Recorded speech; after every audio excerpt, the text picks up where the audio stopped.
हठात करी संध्या बेले दोसा खाइबाकू मन होउची किंतु आपण माने बिरी चाउल भिजेबाकू भूली जाइछंती ताहाले कोन दोसा आपण माने खाइ परिबेनी। दोसा आपण माने निश्चय करी खाइबे से पुणी किछि घरोई उपकरण जिंस देकी। तो चलंतु वीडियोटी शेष पर्यंत निश्चय देखंतु। एठी कोन करिछि ना मु देइछि सुजी गोटे कप दे नेकी ताकू कोन करिछि भलो भाबरे पानी देकी भिजेबाकू छाडी देइछि जेमति सुजीटा टिके फुली जिवो भलो भाबरे। आउ एपटे किछि मोटा चूड़ा नेइछि एठी मु मोटा चूड़ा आड करिछि। आपण मानकर जेकोसी चूड़ा थिबो आपण माने सेटा आड कर दे परिबे। एठी गोटे कप सुजी रे आधा कप चूड़ा मु नेइछि चूड़ा को भी सेमती अलगा जगह रे मु कोन करछि भलो भाबरे धोई देकी तापर भिजेकी छाडी देइछि नरम होबा पई। सुजी आउ चूड़ा दीटा जाक भल भाव फुली गला परे आमे तो कौन करबा दही देकी ग्राइंडिंग करबा पूरा गोटे चिकन पेस्ट बनै। सुजीटा एठी भल भाव फुली गलानी चूड़ा भी मध्य भल भाव फुली गलानी चूड़ारू सब पानी पूरा सुखी जाइछि माने भल भाव फुली जाइछि। एबे देखु चूड़ा और सुजी मिक्स कर देबा। एठी मु नेछि मोटा सुजी जदि आपण मानक पाखरे जदि जेकोसी सुजी थिबो आपण माने सेटा आपण नै परिबे। एठी कोन करबे सब देकी गोटे चिकन बैटर रे बनेबा जेमति हमरे डोसा बैटर बनो टिके पतला करिके बनेबा। एठी मु एक्स्ट्रा पानी देइनी काहेकि ना सुजी रे टिके पानी अछि आउ दही एठी मु जेहेतु घरोई दही देइछि सेथि पई टिके घोळ दहीटा टिके पतला अछि आ पानी देबार आवश्यक नाही। आपण माने ग्राइंडिंग कर सारिबे तापर जेकी देखि के आपण माने पानी देबे। एठी पूरा चिकन बैटर उठे मु कर सेलेनी एठी देखंतु ढाळुजी किछि भी नाही माने सुजी रो खदडे अंश एठी नाही पूरा चिकन हे जेछि। ठीक चिकन करिके बैटरटा को आपण माने बाटिबे एम्ति बैटर टी पूरा पतला करी केमती मु बाटी नेछि सेथिरे दे देबा लूण। एठी आपण माने सोडा यूज करिवेनी सोडा दे देले हमर तावारू पिठाडा छाडिया पई असुविधा हबो काळे लागि जिवो सेथि पई एठी सोडा यूज करिवेनी। एठी केवल लूण टिके दे देबे देकी उटे एमती चिकन स्मूथ बैटर उटे आपण रेडी कर देबे।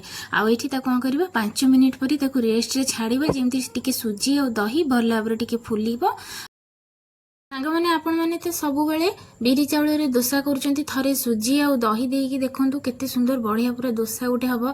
आपण माने खाइले जानि परिबेनी जे एटा बिरी चाउल रे तयारी हेछि किबा खाली सुजी रे एते बढ़िया टेस्टी तार आसीबो पूरा मार्केट परी टेस्टी आसीबो। जेहेतु एटा हमें घरे बनौचे सेथि पई टिके माने दोसार साइज टे टिके छोटो आसीबो काहे कि ना एठी तो दोसार तावाटा घरोई तावा जेहेतु छोटो अछि सेथि पई। तो एठी कोन करी ना ताकू 5 मिनिट परी रेस्ट रे छाड़ देला परे एठी कोन करछि तार मसलाटा तैयारी करबा पूरे सिंपल वे रे मसलाटा मुठी तैयारी करछि। प्रथम एठी तेल दे देथिली देकी तेलटा गरम होला परे दे देथिली कट्टा पियाज को भल भाबरे टिके लाल करिके हम ताको भाजीबा। भाजी सल्ला परे सेथिरे दे देबा कट्टा टमाटो दे सारा पर टिके नाकू भाजी दबा जेमती टिके नरम हे आसीबो टमाटोटा सेथिरे दे देबा स्वाद अनुसार लूण लंका पाउडर हळदी पाउडर आ दे देबा टिके माने मसला टिके चिकन मसला टिके फ्लेवर आसी पे आ टिके गरम मसला टी होममेड रो अछि मैं टी किना गरम मसला ऐड करिनी। एसबू को देकी टिके भाजी दबा भाजी सरला परे एठी मटर को दे देबा। मटर टिके मु पतला करके नेछि जहा फଳରେ कि आलूटा टिके मिसिया पे मसला सहित टिके भलो हबो सेति पे एठी मु पूरा मटरटा को जेतल नेथिली पूरा एमती पतला करके नेथिली पूरा सुखिला नै नथिली ता कोन करे टिके भाजी दबा। भाजी सरला परे मटर रो जो पानी अंशटा थिबो टिके फुटी गला परे ताको दे देबा आलू को एठी पूरा चकुडीबेनी पूरा चिकन चकुडी देले तार टेस्ट एते भलो आसीबोनी ताको हाथ रे एमती मैश करी माने खंड खंड करी ताकू देबे। देखंतु आपण माने देखि परुथिबे आलूर माने केमती चकुटा हेछि खंड खंड परी ताको करिया भलो भाबरे पूरा मिसई दबा। मिसई कि एबे ताकू गैस रो माने गैस टाको बंद कर देबा। जदी आपण पाखरे धनिया पत्र अछि आपण माने देबे किंबा आउ जदी किछि बादाम दबा को चाहउछंती कि आउ कोन जिंस ऐड करियो चाहउछंती तो आपण माने ऐड करिवे। तो सेपटे मसला को छाड़ देछि ठंडा हेबा पे। एबे कोन करिबा गोटे बाउल नै जिबा बाउल रे किछि टोमेटो सॉस आउ चिली सॉस को भलो भाबरे मिक्स करिके नै जिबा। एई प्रोसेस रे करंतु देखिबे आपनकर डोसा पूरा परफेक्ट बनिबो आ खाइबा पई भी मजादार बनिबो पूरा टेस्टी पूरा। एठी मिसई सरला परे तापरे आउ गोटे बाउल रे मु नेछि किछि तेल आ पानी मिसई कि नेछि जोटा कि हमर गोटे लुहा तावा रे ए पानी टाको मिसेले तेल पानी टाको मिसेले माने डोसाटा भलो क्रिस्पी भी हबो आ शीघ्र तावारू छाड़ी आसीबो डोसाटा। ठीक यही प्रोसेस रे करंतु देखंतु से माने दुकान में जो बड़ बड़ तावा रखिथांती सेथिरे जो पानी छिंची दियंती सेटा द्वारा ताकर डोसाटा पूरा बढ़िया क्रिस्पी हुए तापरे भी पूरा तावारू छाड़ी आसे। देखंतु यही प्रोसेस रे करंतु देखिबा आपण मानकर डोसा पूरा परफेक्ट बनिबो।